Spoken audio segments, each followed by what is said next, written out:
एक मेज को 2700 में बेचने पर एक व्यक्ति को 10% की हानि होती है, तब वस्तु पर 33/3% लाभ प्राप्त करने के लिए विक्रय मूल्य कितना होना चाहिए।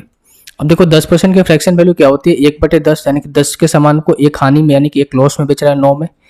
कर सकते हैं भाई 10 के सामान को 9 में बेच रहा है, यानी यहाँ पर हम कर सकते हैं कि 9 की वैल्यू क्वेश्चन के अकॉर्डिंग कितनी है, 2700 है, यानी इसका 300 गुना ज़्यादा, तो जो इसका क्रय मूल्य होगा यह भी 300 गुना ज़्यादा, यानी कितना हो जाएगा 3000।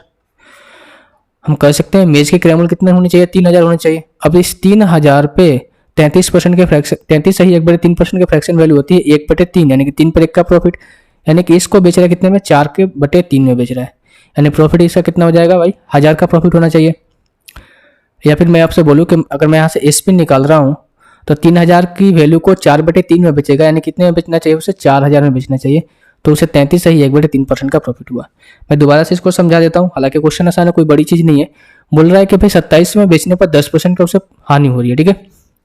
10% का फ्रैक्शन वैल्यू होती है 1/10, यानी 10 के सामान को एक कम यानी 9 में बेच रहा, और 9 की वैल्यू कितनी है, 2700 है, यानी कि हम कर सकते हैं क्रय मूल्य यहाँ से निकाल सकते हैं, इसका 300 गुना है, तो इसका जो सीपी होगा भाई ये भी इसका 300 गुना यानी 3000 होगा।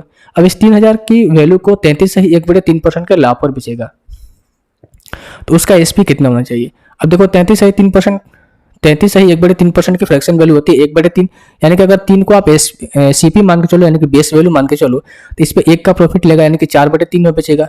कोई वैल्यू 3 रुपए की है तो उसे 33 सही 1/3% प्रॉफिट देने के लिए 4/3 में बेचना होगा ना।